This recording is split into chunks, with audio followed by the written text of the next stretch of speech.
दोस्तों बहुत बहुत स्वागत करता हूं आप सभी का। हमारे देश में संविधान ही सर्वोच्च है। यहां राज्य का कोई धर्म नहीं होता। भारत कोई मठ नहीं बल्कि एक संवैधानिक गणराज्य है और राज्य किसी धर्म विशेष की जागीर नहीं। दोस्तों यूपी से एक ऐसी तस्वीर सामने आई है जिसने संविधान की सुरक्षा पर गंभीर सवाल खड़े कर दिए हैं। सबसे पहले बिना देर किए ये तस्वीरें आप देखिए। दोस्तों ये तस्वीर यूपी से आई है, ध्यान रखिएगा। यहां एक कथावाचक जिसका नाम पुंडरीक गोस्वामी है, उनको उत्तर प्रदेश पुलिस द्वारा परेड और सलामी दी जा रही है। यहां तस्वीरें आप देखिए। कहा जा रहा है कि ये सिर्फ एक प्रशासनिक गलती नहीं है बल्कि संविधान का खुला उल्लंघन है। ये वीडियो मैं आपको बता दूं कि ये वीडियो चंद्रशेखर आज़ाद ने, जो नगीना के सांसद हैं, चंद्रशेखर आज़ाद ने इस वीडियो को शेयर किया है। उन्होंने इस वीडियो को शेयर करते हुए सरकार को संविधान का, कानून का पाठ भी पढ़ाया है, कुछ सवाल भी खड़े किए हैं। लेकिन सबसे पहले इन तस्वीरों को देखिए। सलामी और परेड राज्य की संप्रभु शक्ति का प्रतीक होती है। ये सम्मान संविधान और राष्ट्र और शहीदों के नाम पर दिया जाता है, किसी कथावाचक, बाबा या धर्मगुरु का रुतबा बढ़ाने के लिए नहीं। लेकिन यूपी में इसका उल्टा हो रहा है। यहां कथावाचकों का सम्मान हो रहा है, वो कथावाचक जिनका साइंटिफिक टेम्परामेंट से कोई लेना देना नहीं है। ये लोग कभी भी विज्ञान की बात नहीं करते। बड़ा सवाल यह है, क्या यूपी के कथित राम राज्य में अब हालात ये हैं कि आस्था को संविधान से ऊपर, धर्म को कानून से ऊपर और कथावाचकों को संवैधानिक पदों से ऊपर बिठाया जाएगा? इस वीडियो को शेयर करते हुए चंद्रशेखर आज़ाद ने तीखी प्रतिक्रिया दी है। उन्होंने कहा है कि यह घटना बताती है कि उत्तर प्रदेश का प्रशासन अब संविधान के प्रति जवाबदेह नहीं बल्कि धार्मिक सत्ता के आगे नतमस्तक है। ये एक खतरनाक परंपरा की ओर इशारा करता है जहां राज्य धीरे धीरे अपने संवैधानिक चरित्र को त्याग रहा है।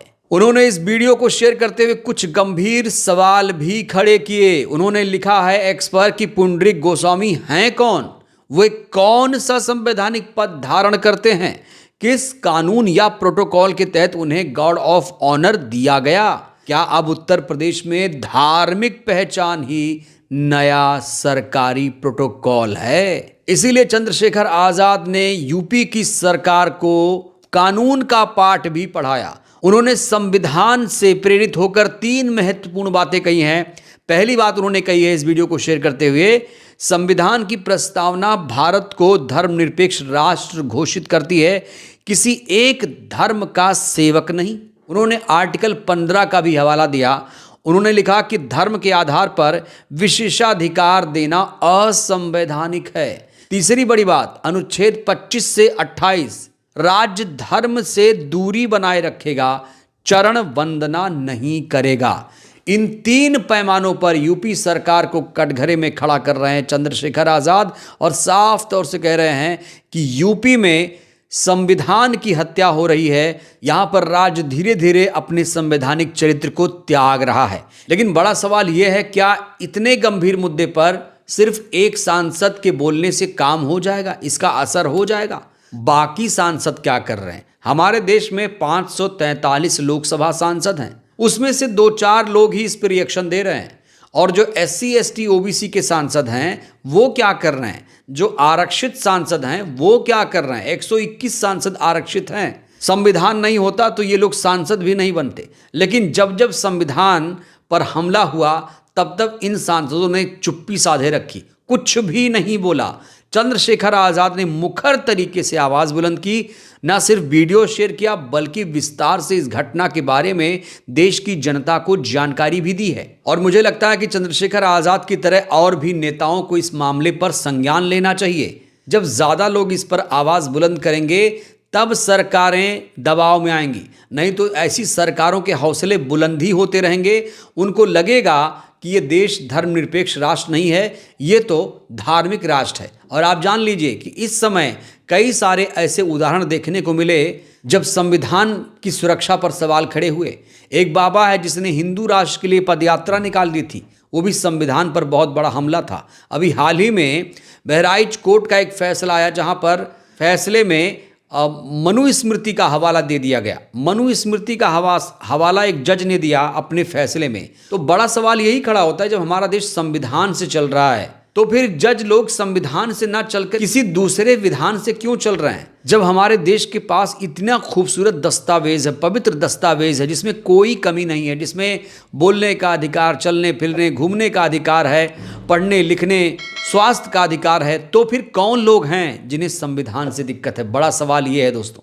और देखिए, संविधान से उन्हें ही दिक्कत है जिनको मनुस्मृति से प्यार है। वही लोग हैं जिन्हें आरक्षण से दिक्कत है, वही लोग हैं जिन्हें बाबा साहेब से दिक्कत है। तो मनु आदि लोग लाख सपना देखें कि ये हिंदू राष्ट्र बन जाएगा, उनका सपना कभी भी नहीं पूरा होगा। ये देश संविधान से ही चलेगा।